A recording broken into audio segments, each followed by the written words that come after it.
Hi everyone, আমি শ্রীপর্ণা আর আমার চ্যানেলে তোমাদের সকলকে আবারও অনেক অনেক স্বাগত।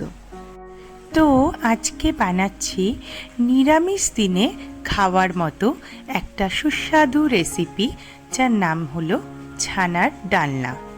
তো চলো দেখে নেওয়া যাক এটি আমি কিভাবে বানাচ্ছি।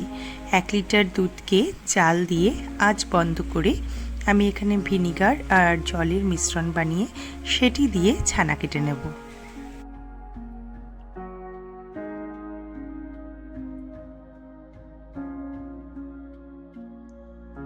দেখতেই পাচ্ছ খুব সুন্দরভাবে ছানা কেটে গেছে। এই ছানাটা দিয়ে কিন্তু রসগোল্লাও দুর্দান্ত হবে।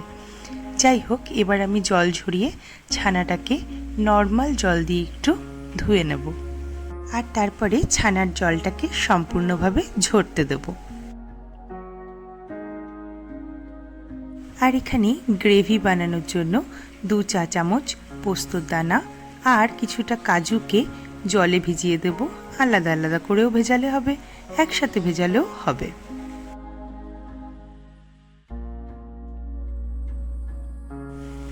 এবার এখানে কিছু গুঁড়ো মশলাও ভিজিয়ে রাখবো, যেমন জিরের গুঁড়ো একটু বেশি পরিমাণ আর ধনের গুঁড়ো তার তুলনায় কম। এখানে নিলাম কাশ্মীরি লঙ্কার গুঁড়ো আর হলুদ গুঁড়ো। সামান্য জল দিয়ে এই মশলাটিকেও ভিজিয়ে রাখবো।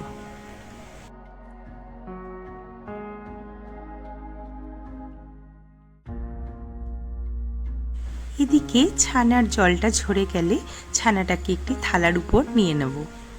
আর ছানার ডালনার এই কোপ্তাটির স্বাদ বাড়ানোর জন্য এতে দিয়ে দেব কুচনো আদা, গরম মশলা, সামান্য ঝাল লঙ্কার গুঁড়ো, 2 চা চামচ মতো ময়দা আর স্বাদ মতো নুন। গুঁড়ো মশলা, ময়দা আর আদার সাথে ছানাটাকে ভালো করে মেখে নেব। এখন ছানার থেকে ছোট ছোট বল আকারে গড়ে নেব আর নিজের ইচ্ছা মতো আপনারা চাইলে আকার দিতে পারেন। আমি একটু চ্যাপ্টা চ্যাপ্টা করেই করছি।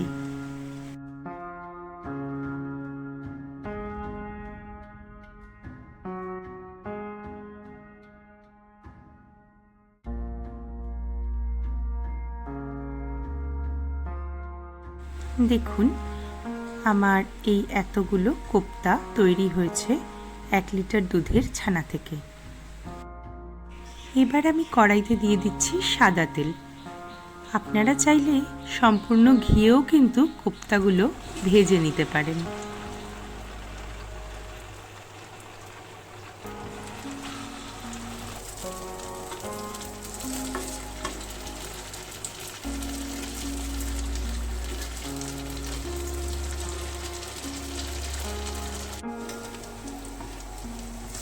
আমি এখানে কোপ্তাগুলোকে লাল লাল করে ভেজে নিচ্ছি।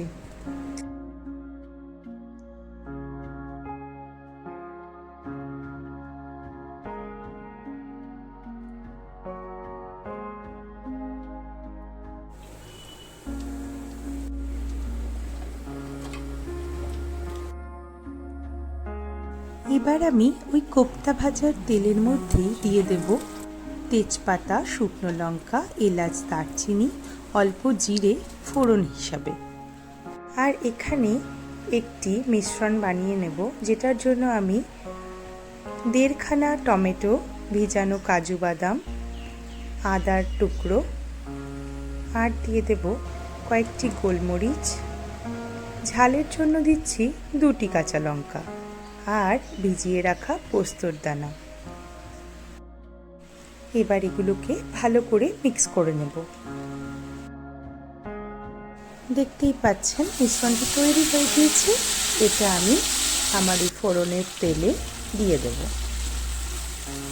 আর খুব ভালো করে মিশিয়ে নেব তেলের সাথে আর কষতে থাকবো যতক্ষণ না উপরে তেল উঠে আসছে।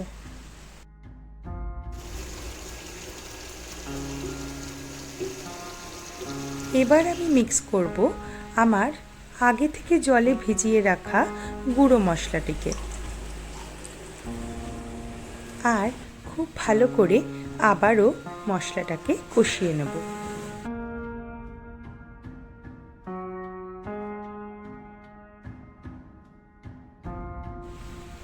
দেখতেই পাচ্ছেন খুব সুন্দরভাবে তেল উঠে গেছে, তাই এবার পরিমাণ মতো জল আর স্বাদ মতো নুনটা আমি দিয়ে নিচ্ছি। ঝোলটা ফুটে এলে এক এক করে ভেজে রাখা সব ছানার কোপ্তাগুলোকে আমি গ্রেভির মধ্যে দিয়ে দেবো।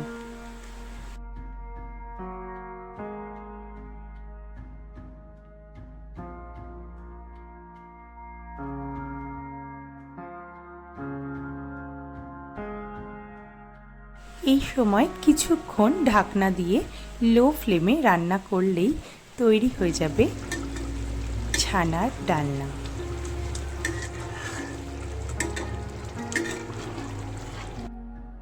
শেষে অবশ্যই কিন্তু দিতে হবে অল্প একটু ঘি আর গরম মশলা।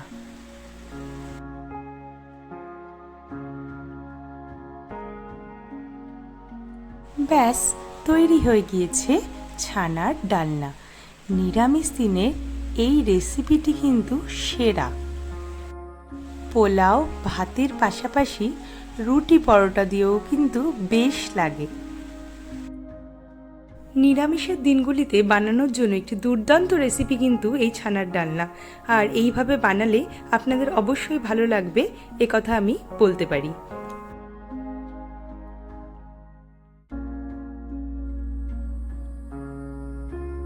আর সর্বশেষে আমি আপনাদের কাছে এটাই অনুরোধ করব, যদি আমার উপস্থাপনা আপনাদের ভালো লেগে থাকে তাহলে অবশ্যই আমার চ্যানেলটাকে সাবস্ক্রাইব করে পাশে থাকবেন।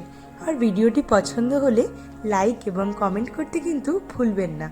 আপনারা এটুকু করলে আমার খুব ভালো লাগবে। ধন্যবাদ।